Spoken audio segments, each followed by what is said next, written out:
Anda masih menyaksikan spesial program CNN Indonesia Newscast Alam Dirusak, Bencana Melanda. Dan kali ini saya akan berbincang dengan koresponden CNN Indonesia yang juga menjadi jurnalis sejak tahun 2006 dan intens membuat in-depth reporting pada isu lingkungan pada 6 tahun belakangan. Di antaranya ini membahas deforestasi, kehutanan, kemudian kejahatan satwa, serta perubahan iklim. Langsung saja, ini dia koresponden CNN Indonesia, Yogi Tujuliarto. Selamat malam, Yogi. Malam, Evri. Kita malam ini membahas satu hal yang ini juga menjadi kekhawatiran banyak pihak, karena kita sama-sama tahu bahwa bencana ini sudah melanda dan sejak tadi seluruh narasumber bersepakat begitu ya. Ini penyebab satu suara, penyebabnya adalah alam yang dirusak. Kita akan langsung membahasnya ini, Yogi.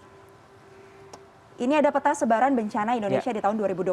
Yang jadi pertanyaan saya, ini kan ada beda-beda ya, Yogi ya. Ada yang jumlah kejadiannya lebih banyak daripada yang lain. Apa sih sebenarnya penyebab kondisi sebaran bencana seperti ini terjadi?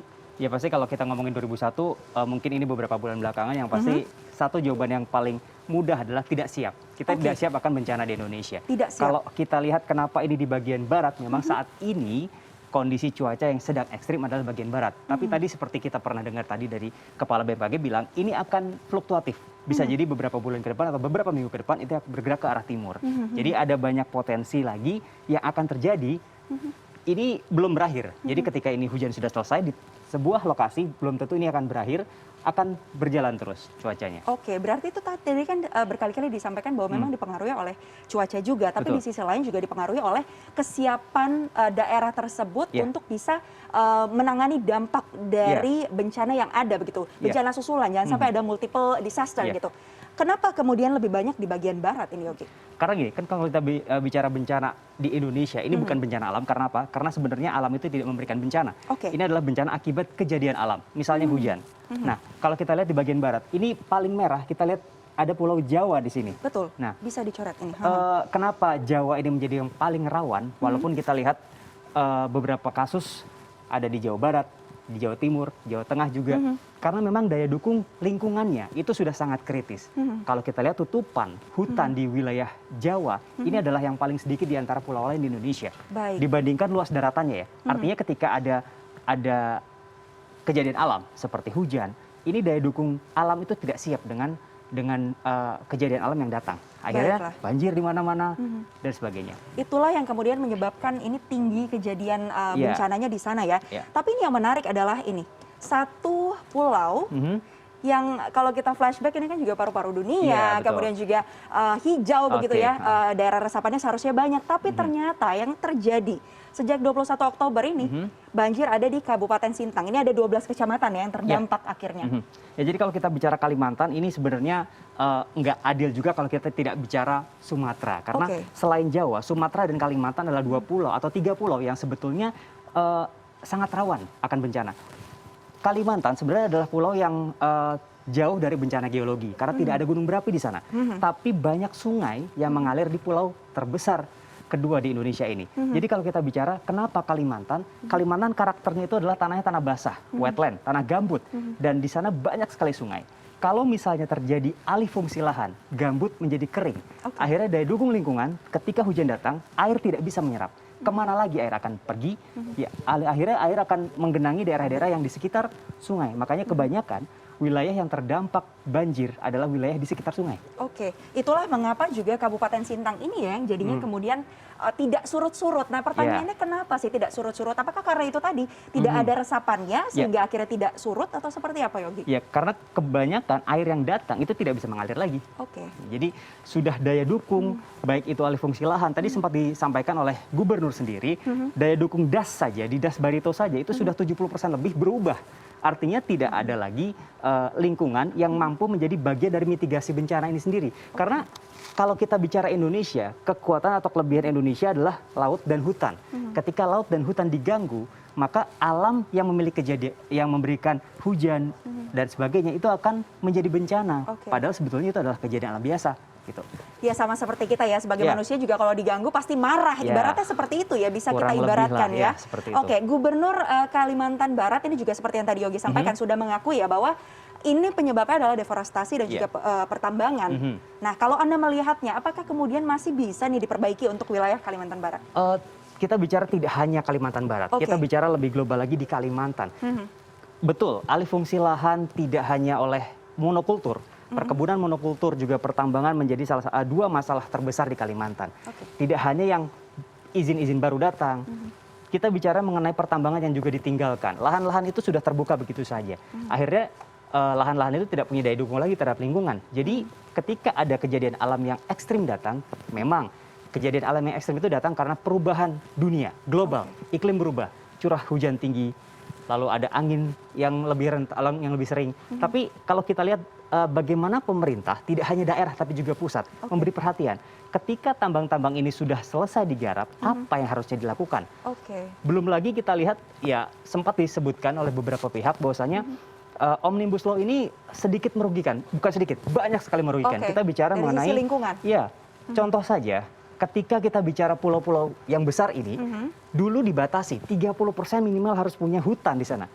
Omnibus mencabut itu, tidak ada lagi minimal 30%. Belum lagi ketika ada area hutan yang dimasuki oleh konsesi, itu harus diberi sanksi sebelum Omnibus Law. Ketika ada Omnibus Law, itu dicabut, tidak ada sanksi seperti itu. Dan itulah yang juga mengkhawatirkan sekali berarti ya. Malah disuruh mengurus administrasinya. Ini menjadi pertanyaan, kenapa? Apakah ada istilah legalisasi untuk deforestasi? Nah, kita nanti akan membicarakan lebih lanjut lagi soal deforestasi tadi. Tapi sebelum ke sana, saya akan ajak Anda untuk melihat dulu, ini dia bencana hidrometeorologi di Indonesia dari tahun 2016 sampai 2020 ya, karena 2021 ini datanya belum ada. Kalau Anda menganalisa data yang ada di samping Anda ini. Yang paling menarik sebenarnya ini, banjir adalah salah satu bencana yang paling rentan di Indonesia. Angka di 2020 ini tinggi. Di 2019 juga tinggi, menjadi salah satu yang tertinggi. Sebelum ini, saya 2020 awal Januari itu meliput di Lebak, Banten. Bagaimana banjir bandang melahap banyak sekali desa yang ada di hulu, maksudnya di hilir sungai. Di sepanjang sungai, desa-desa itu dilalap oleh bandang. Nah, pertanyaannya adalah kenapa sungai ini menjadi salah satu bencana padahal sungai adalah sumber peradaban? Masyarakat yang tinggal di tepi sungai itu memang wajar karena dari dulu masyarakat akan mencari sungai untuk mencari air bersih dan sebagainya. Belakangan banjir terjadi bandang itu terjadi di sepanjang aliran sungai, di Jawa, di Kalimantan, di Sumatera. Artinya ada masalah bukan di hilir saja, tapi di hulu. Kita kadang lupa bahwasanya di hulu ada masalah yang lebih besar daripada di hilir. Tidak ada daya dukung untuk menahan laju air dari hulu sampai ke hilir. Memang penduduk semakin padat, demografi semakin banyak, tapi kita punya cara untuk memitigasi itu. Harusnya apa yang dilakukan? Pemerintah harus jujur dan pemerintah harus mengakui bahwa masalahnya tidak hanya pemukiman, masalahnya tidak hanya alih fungsi lahan di hilir, tapi juga di hulu. Ada yang harus diperbaiki, ada yang harus di stop di sana. Deforestasi misalnya. Kalau dari faktor tindakan manusia, itu tadi dari sisi pemerintah. Kalau kita dari sisi manusia, apa kemudian yang kemudian membuat angka ini begitu tinggi banjir terjadi di Indonesia? Ya memang kalau kita bicara perilaku manusia, ini memang sejak manusia itu ada, memang banyak sekali hal yang dirusak. Misalnya di Indonesia, ketika ada pemukiman di suatu tempat, itu akan menjadi sangat destruktif. Tidak hanya alamnya yang dirusak, tapi juga lahan yang menjadi kritis. Nah, sebenarnya kalau kita bicara peran manusia sendiri terhadap perubahan iklim, terhadap pemanasan global, dan juga bencana, ini sangat berperan. Ketika kita abai saja, ketika satu orang abai tidak apa-apa, tapi bagaimana jika satu negara abai, apalagi pemerintahnya abai. Gitu. Itu tadi kolaborasi semua pihak ya, kita sebagai masyarakat juga harus paham. Kembali kepada deforestasi, ini erat kaitannya dengan kondisi hutan yang ada di Indonesia. Ternyata hanya ada 10 Yogi. 10 provinsi yang kaya hutan, ini pun 80% ya dari 88 juta hektar hutan di Indonesia ini adanya di 10 provinsi ini. Tapi kemudian sejumlah pihak juga menyebutkan bahwa wilayah timur Indonesia ini harus waspada, seperti Papua dan Papua Barat. Harus lebih waspada lagi. Itu kenapa sih harus waspada? Dan melihat kondisi ini sangatlah miris kah atau seperti apa? Ya memang sejatinya Indonesia ini sisa hutannya adalah di pulau-pulau ini saja. Di bagian-bagian provinsi, di 10 provinsi ini aja. Tapi kenapa kita harus waspada? Di peta yang tadi kita sempat lihat, merahnya bencana itu ada di barat Indonesia. Dan sisa terbesar hutan kita ada di Papua. Nah kalau misalnya kita abai, kita lengah, membiarkan begitu saja, bisa jadi Papua juga ikut merah. Dan itu yang kita khawatirkan ya? Bencana di Papua memang belum banyak tersorot, tapi sudah sering terjadi. Bandeng sudah pernah terjadi di Sorong, di Jayapura, tapi kita tidak melihat Papua begitu intens seperti Pulau Jawa dan Sumatera, karena memang jumlah penduduk di sana tidak sebesar Jawa dan Sumatera. Dan pemerintah juga jauh dari sana.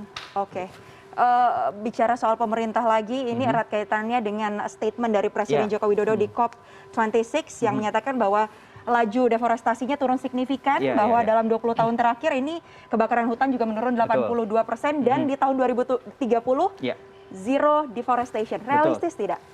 Kalau lihat angkanya, ini yang mereka klaim, ini adalah rapor yang sungguh menjanjikan ya untuk Indonesia kepada dunia, negara-negara dunia. Kita bicara misalnya kebakaran hutan turun sampai 82%. Memang faktor cuaca juga ikut andil di sana. Ketika hujan, tidak mungkin dia terbakar. Tapi pertanyaannya, ketika deforestasi itu turun, apakah itu masalah selesai? Karena kita punya lahan-lahan yang perlu dihutankan kembali, direforestasi. Karena kalau misalnya kita deforestasi selesai, masih ada jutaan lahan lain yang gundul, yang tidak punya hutan. Kalau itu tidak diselesaikan, maka jangan harap masalah bencana, masalah banjir, masalah bandang, angin puting beliung, dan sebagainya akan bisa menjadi hal yang tidak ada nantinya. Jadi mitigasi untuk menghadapi bencana tidak melulu menyelesaikan masalah deforestasi saja, tapi juga menyelesaikan bagaimana hutan yang sudah gundul. Seperti itu. Secara umum ya, berarti semuanya harus diperbaiki dari hulunya, masalahnya, akar masalahnya apa untuk bisa kemudian menyelesaikan masalah-masalah yang ada. Dan pemerintah harus melakukan satu hal, mengakui. Artinya gini, ketika mereka atau pemerintah tidak mengakui bahwa kita dalam masalah, kita sedang mengalami krisis iklim, artinya pemerintah tidak memiliki keberanian untuk mengajak masyarakat ikut andil dalam memperbaiki ini. Karena satu hal, Indonesia itu tidak melulu soal pemerintah. Pemerintah punya rakyat. Kita juga mau loh bantu menangani solusi atau mencari solusi untuk memperbaiki krisis iklim ini. Baik, berarti komitmennya yang sangat kita tunggu sekali, baik itu dari pemerintah dan juga dari semua pihak, pemerintah pusat, daerah, untuk bisa bersama-sama kita keluar ya. Harapannya adalah kita harus tetap optimis bahwa kita bisa keluar dari krisis lingkungan ini. Sadar ini urgent. Itu ya kata kuncinya. Karena kadang-kadang karena tidak merasakan langsung, tidak langsung terasa di individu, kita merasa ini abai. Padahal Jawa ini paling risiko. Iya, itu dia ya. Jadi harus kita sama-sama waspada. Kita sama-sama berharap juga ada kebijakan pastinya dari pihak pemerintah. Terima kasih banyak sekali lagi koresponden CNN Indonesia, Yogi Tujuliarto sudah bergabung pada malam hari ini di CNN Indonesia Newscast.